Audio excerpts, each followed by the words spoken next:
August 15th, and I am up. Potatoes. So I think 10 is what I have right here. And so I'm ready to take you to the crock pot. So I just added the potatoes that were on the plate to the crock pot. You see I have just a tiny bit of water I have been heating up with some a large onion, coarsely chopped, some garlic, pepper, and some seasoning salt in here. So I'm getting ready to dump the bowl of potatoes in here for some potato soup. I also need to add one more ingredient, and I will get that in just a minute. Alright, so I have added 2 cans of the 10.5 ounce cans of cream of mushroom. You could also do cream of chicken. You could also do vegetable stock or chicken stock, beef stock, whichever. I chose not to do stock, but add the water, and I added a can of water respectively after I added the cream of mushroom. So that's looking like. I am going to let this go for a little bit, and actually for a while, because it's just going to cook. And if you all know me, you know I always sneak in vegetables. So yeah, I'm going to sneak in some more things later on today towards the end, because they're really not things that have to cook. It's just the potatoes that I need to cook now. So I will be back this evening. The crock pot is on high, and I'll just check back couple of hours and let you know. My crock pot really cooks fast and really hot, so it's really large, so this is a lot, and you just have to kind of gauge your crock pot. Yeah, I know that some of the newer ones don't really, they tend to take longer to cook is what I hear, but this sucker is about, I don't know, probably as old as I am. So anyhow, I will be back later. Alright guys, I am back. It is now, I want to say 4 hours later. Because like I said, I did put the crock pot on high. And I just chopped up some celery. I have some steak.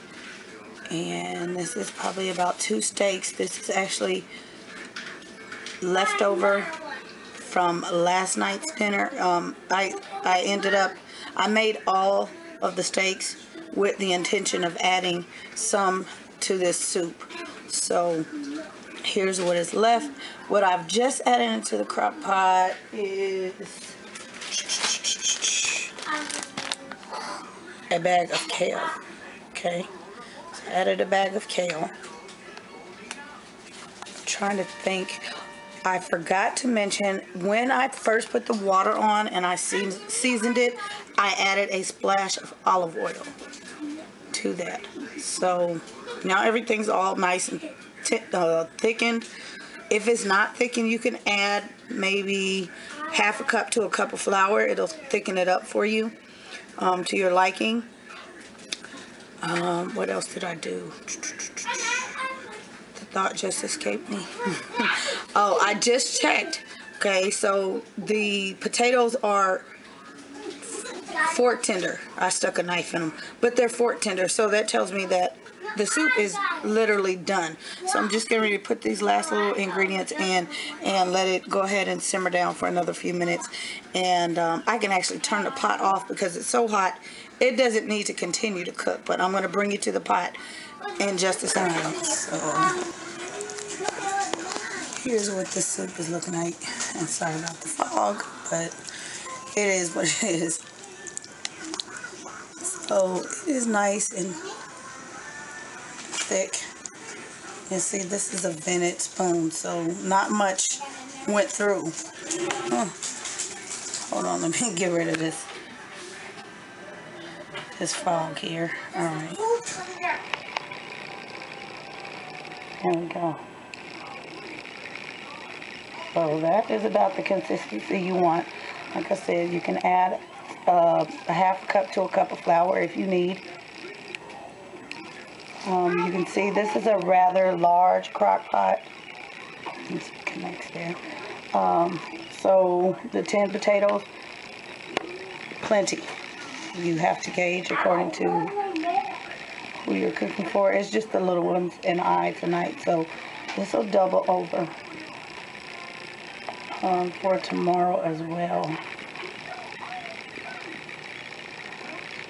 Alright. Let's see. Let's tell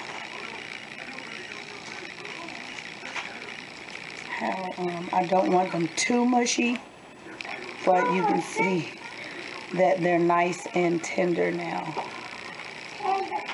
And cubing or dicing, however you want your potatoes, that's personal preference. I like mine a little bit on the large side. I like to really taste them. So that's the reason why I didn't do very tiny cubes. But, you know, it's a personal preference. But this is so good. So you could also add some corn if you like. And it's also a personal preference. It comes out just as well. You could add mushrooms. You could add some cheese to this. Top it off with some sour cream if you choose. Just the possibilities are endless. And actually what I am going to do just after I serve it, sprinkle in some parsley. So that will just bring it in. And I did put some in when I first started with just getting the pot heated. I added parsley. I don't know if I mentioned that either. Oh, great freezer meal. Great freezer meal. Freeze it in bags. Gallon-sized bags work best. You just have to stand it up and, you know, put it in a bowl. Put the bag in a bowl in the refrigerator once it, so it can cool off before you actually freeze it. But yeah, great, you know, great freezer meal. Or if you actually want to freeze it in a container, you can do so. And you can't go wrong with soups because you can throw in the kitchen sink. You can throw in some carrots if you like. I just didn't want basic beige food tonight.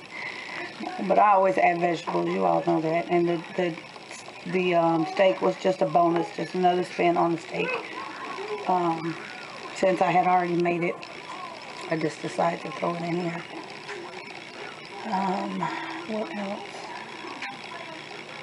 Thumbs up, show me some love. Subscribe if you have not. Follow me on Instagram, follow me on Facebook. And most importantly, I'll see you in the next video.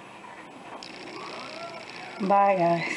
Alright, so I am back. Here is the finished product in the bowl. And delish. The kids are loving it on this nice rainy day. Even though it is summer, it's, yeah, that type of day. Soup. I will do soup in summer all day because it's so versatile and quick. You can just throw it in a pot, crock pot, and just let it go. So comfort food on a nice rainy day when it's just kickback time. Yeah, everybody's quiet and enjoying their dinner. I will see you all in the comments. Bye.